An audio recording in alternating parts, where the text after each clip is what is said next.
And we're coming to you live from the Traveling Built Ford Tough studio. Boomer Esiason, Greg Giannotti. It's Boomer and Gio on the Fan simulcast across the country on CBS Sports Network and wherever you are in the free Odyssey app. Good Monday morning. We are back one more day from the Blue Wire studios here at Wynn Las Vegas after Super Bowl 58, a game that got off to a slow start. It was a little bit sloppy. Some mistakes, not a lot of offense, good defense, and then turned into an epic ending with, of course, the king of the NFL, Patrick Mahomes, getting it done with the Super Bowl on the line, winning another one, winning another Super Bowl MVP, and the Kansas City Chiefs have a dynasty. It's as simple as that, and this was a rough loss for the 49ers. They were up 10 in the game. Of course, Kyle Shanahan having lost to them a few years ago in a Super Bowl and blowing as the offensive coordinator the biggest Super Bowl lead of all time. So this is another tough pill to swallow. But what can you say? Everything I want to happen in the NFL does not happen. I was rooting hard for the San Francisco 49ers there at Allegiant Stadium.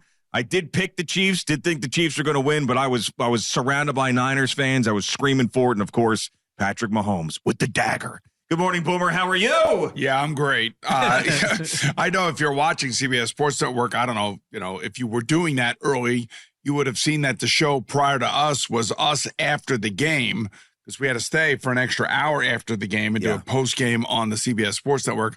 I feel like I just got off the field. That's what I feel like. And I didn't go to the wrap party. They had a great wrap, you wrap it all up, wrap party at the Virgin Hotel last night. Oh, my God, I got a story for you. We almost had another BWI train incident. Are you kidding me? Yeah, another one of those? Yeah, it was in the elevator lobby, and we only had one elevator working at that crappy Virgin. Oh, I'm sorry. I mean, that hotel that we were staying at that we moved to this weekend, I mean, it was annoying. But anyway, I have to say, it was, from my perspective and all the things that we were asked to do, going into this game, I couldn't tell you how smoothly it ran behind the scenes, like the stuff that we were dealing with. Wow. Oh, that's tremendous. Oh, yes, they are tremendous. This is the greatest thing ever. Yes. This is just perfect. I am so happy that we are back here at the Wynn. See, what's happening here is we were just getting flashed, Al Dukes. Oh, man. Right here. Yes, amazing. Yes. God bless you, girls. Thank you. God bless you. God bless you, yes. God bless you. Whatever God you believe in, I hope it blesses you. Oh. Yeah, now we're getting ass smacks and everything. No, let them do it, security guard. Just let them do whatever they want to do. It's okay, he said. All right, I mean, that's a very, I got to tell you, all the years we've worked together, that's never happened to us. We just got boob flashed. Oh, that was tremendous. And then she turned around and smacked her ass for us as well, which was a nice little that's wonderful. Oh, man. Oh, you were saying, Boomer? I don't know what I was just saying. I was just completely distracted. I don't know what just happened. All right, Eddie, stop, man. Anyway, I think I was saying that from our perspective and where we were sitting yesterday, everything went really, really well. Yeah. It couldn't have been any smoother. I don't know. I just can't believe what I just saw. Oh, Jesus. Yeah, that was incredible. I think I had about an hour and a half of sleep. Did you get any sleep last night? I feel like I did. I feel like I got at least 4 hours. At least. You know, the worst part about it is that coming back from the stadium, which was fine, everything was smooth, like I said, I knew in the back of my mind that I had to pack, to be able to get everything together and bring it out with me because we're leaving today right after the show. Yep. Yeah, I know. I was ahead of the game. Much tougher. Everything was much tougher for you, but I had everything packed, had the clothes laid out for the next morning. There they are again. These are our angels right here. So I had everything laid out for the next morning, and that was pretty smooth. But it was, huh? Yeah, this is good. This is good. This. Jerry, can you just do the rest of the show, man? What are we doing here? This is my stock line has been in the last couple of days that I have lost my identity out here. I don't know who I am. I honestly that I am living in another parallel universe where I'm me, but it's not my life. Well, you know what? It was 9 days out here, and 9 days of a lot of interesting happenings going on. Anyway, so we were smooth. Everything was great. Yeah. They moved us from the Bellagio fountain into the stadium. That was smooth and everything. I mean, we had a total great setup over there. We could hear Usher. We couldn't see him. So the question is, did you want to sit outside and listen to him? Yeah. If you could have gotten a spot, because where we were sitting on the stadium or within the stadium, that whole thing collapses when we're off the stage. So we couldn't stay on our stage. Yeah. So there was really no way for us to be out on the field to be able to see Usher, and we could hear it, and then we could go into the green room and then see it on TV. But everybody seemed to like it. Everybody I talked to that was there seemed to really like it. We couldn't tell what it sounded like on our TVs in the green room. You know what's interesting is generally with these halftime shows, it comes across better on TV than it does in the stadium. But from the people I talked to that were watching it on TV compared to the people that were watching it in the stadium, which I was one of them with Eddie and Al, I think it was better in the stadium than it was on television. At least from what I heard, because I was totally impressed. I was blown away. I had low expectations for it from the last halftime show that I saw, and I was locked in. And we were given these little like life alert things around our necks that would light up all different colors, and it was I thought he did a tremendous job. You know what? For I guess in the stadium where we were, because we were in the bowels of the stadium, we were underneath the stands and everything. All you could feel is the vibration. I mean, it was so loud. Yeah. It was amazing how loud it was, and you can actually feel it when they were cranking it. So all I know is that everybody seemed to like it, and we were told that stand by. We have to make sure that they can get everything that was a part of that thing. The amount of the staging and the amount of people that were on that field. Yeah, it was crazy. Insane. I mean, I took a picture. They had all those like peacock women that had the big feathers, and there was a contortionist that was on the field. It was a gazillion people. It was nuts. And he had a couple of good special guests. Ludacris came out. Little John, like we expected. Alicia Keys. That was the one that we didn't expect. Yeah. Jermaine Dupri came out of nowhere. Yeah, no, she actually came out from under a giant red sheet. Yes. And then there she was. She was in red and a red piano and everything else. So that part of it was great. And then all of a sudden, the football game turned into something that was tremendous in the second half. I know I heard you guys talking about the first half and it wasn't all that great. I have to tell you, that San Francisco defense was flying around. I mean, they were flying around. And Chase Young in the first half was trying to prove that he could still play football. They got the message. I can tell you this, whatever message that was sent to them, they got it, at least for about three quarters. You know, towards the end of the game, they start playing soft zone, and Patrick Mahomes is just picking them apart. And on that last drive to end up winning the game in overtime, he was 8 for 8. 8 for 8, ran for a couple of first downs, and it was just completely the brilliance of the way that he plays quarterback right now. I guess to me, Joe Burrow would be the closest one to him, and then Josh Allen. But you could see how he just completely took over the game at the end of the game, reading blitzes, getting rid of the football out of his hands, being accurate, stepping up in the pocket, knowing how far he had to go, getting down, taking hits. I mean, he was amazing in the second half. Yeah, a couple of things about that last drive.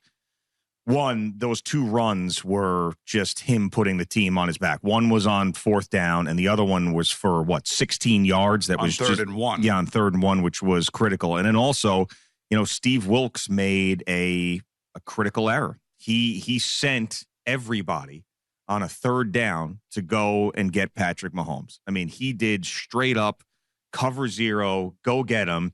And that's just, he got flustered and frustrated. I know, but here's the thing. Steve Spagnuolo is doing the same thing. Now, it's going after Brock Purdy, who, by the way, played pretty well. Different, man. I know it's totally different, but sooner or later, it's like you got to pick your poison. Yeah. And I think Steve Wilkes just wanted to get after him, see if they could hit him.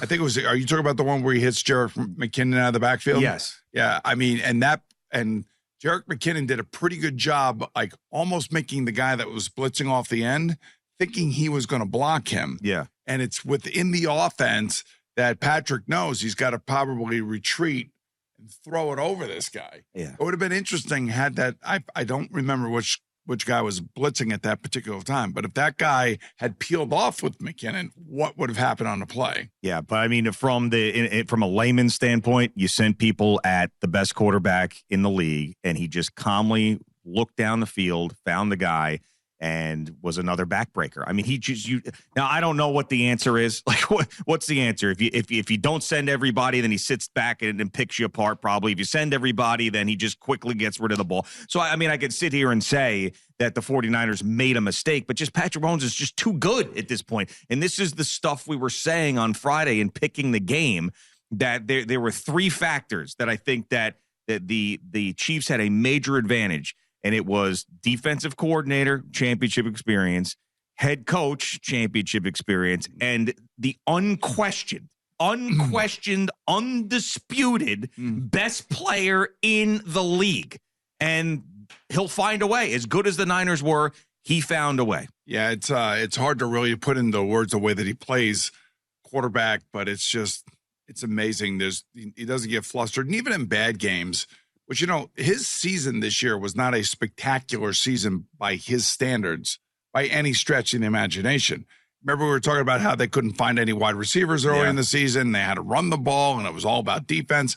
And still, this defense, by the way, only gave up 22 total points in 4 playoff games in the second half. Think about that for a second. Yeah. I mean, they were that damn good. I don't know. The other thing the big question I would have going into overtime, and I don't know the explanation for this. I'm sure that there's a reasonable explanation for it. But if I'm winning the coin toss in overtime, I'm deferring. Yeah. I'm not taking the ball because of the way the rules are written. And I'm sure Kyle Shanahan spoke about this last night. I did not see it. And I did question him. I'm not doing it this morning after. I did it right at the moment. And then when we came on the air, I said, I don't understand why he wouldn't have deferred there. Now, I'm sure there's an analytical answer to it. Is there? Because so it's sort of the same thing as a college football overtime, is that you want the opportunity to know what you need to do. So you could use all 4 downs exactly. if you need to, or if you have to punt or settle for a field goal. So I will not accept any other argument. Like, honestly, I don't know what he said or analytic this, analytic that. There's not enough information with the new overtime rules for the playoffs. So what would the analytics be based on? There's nothing there. Yeah, I did not hear an explanation yet. I basically put my head on a pillow, got up, took a shower, and came here. I'm sure Jerry has it. So I'm sure we'll find one. Whether or not he explains that. And I know you want to be aggressive, but again, a lot of these coaches, like Dan Campbell, they're aggressive all year long. They want the ball. They want to do this on 4th down. They want to do that on 4th down. They don't want to settle for field goals. But when you get into these games at this level and you got coaches and quarterbacks like Patrick Mahomes and Andy Reid standing on the other sideline, I mean, sometimes it's just better to be smarter and just to be as conservative as you possibly can be. Yeah. And at that point, too, I could understand having had the lead, watching the Chiefs come back, winning the toss. It's almost like mentally you don't want to give them the ball.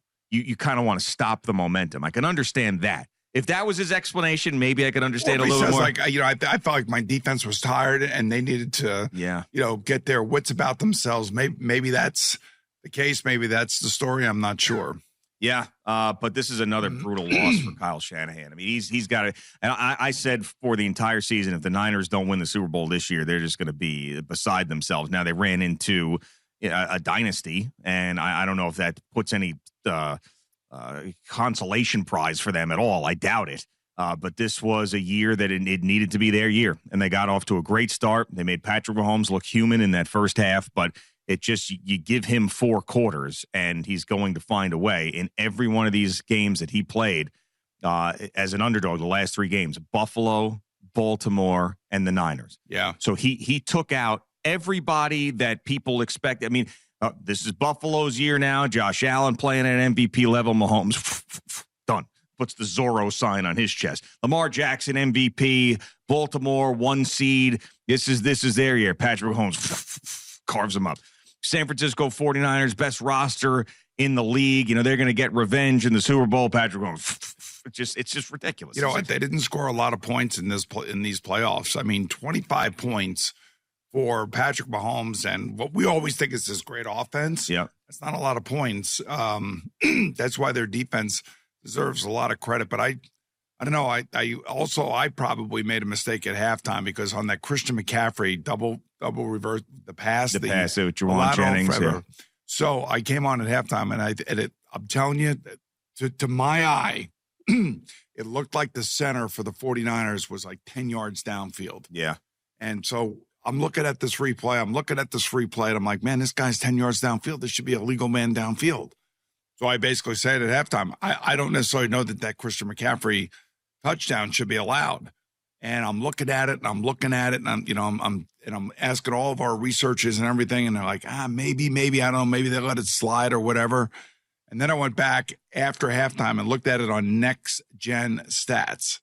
When you take a look at Next Gen Stats, see how far see number 64 right there? Yep. See how far downfield he is? Mm-hmm. So you have to understand that as soon as that ball was released with a forward pass, and that was Jennings, the wide receiver who may have been the MVP had they won. Yeah. Because he threw a touchdown pass and he caught a touchdown pass. But and the last guy to do that was Nick Foles. That's right. So, really special. I felt like when I'm watching it, but as soon as the ball leaves the hand of Jennings, that's when the center is moving down the field, and it's really close. But looking back at the Next Gen Stats of it, where you could look at it in computer form, and it shows you where everybody is on the field when the ball is being thrown, he was right at the line of the right place to be. So I think I was wrong, and the referees in that case were right. And the other thing I did like about the game, for the most part, is that the referees really weren't a part of the game. Yeah.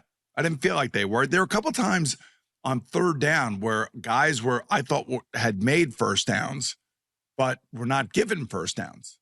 And there was one I think the Kansas City Chiefs could have challenged, but they decided not to challenge. That was the one with Travis Kelce. Well, yeah, and this is something that I think is great that you're bringing up, too, because we only complain about the officials when something bad goes wrong. I mean, they didn't make it about them last night. It was not about them at all. It was not about them. And it's that they let a lot go. Yeah, which is fine, though. I mean, there was holding. There was a lot of holding going on with the defensive linemen and everything. And I'm sitting there with J.J. Watt, and he's like, man, you can't catch a break, man. He sees it obviously from a defensive lineman's perspective, which I love because it gives me a different perspective when I'm talking about the game and about some of the frustrations that certain players would have while watching a game of this magnitude. And that was one of them. Like they let it go, which I think they let the players play, and that's fine.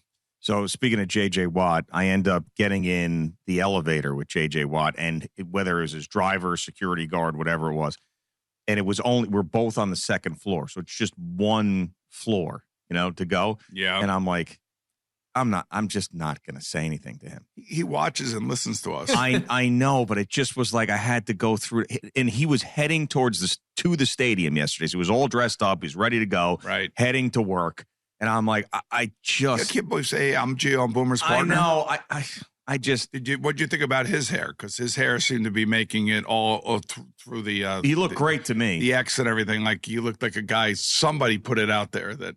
And JJ responded to it, so that's the only reason I'm talking about it. Yeah. Said that JJ Watt looks like a guy that you would see giving a wedding speech, and he forgot some lines or is going to say something that's going to cause a divorce or something like that. A best man speech. And yeah. that he actually, he responded back to it, so it was pretty funny. Yeah. But and then his security guard and driver was looking at me like, oh, who's this slap NFL fan that's going to be bugging J.J. Watt in the elevator?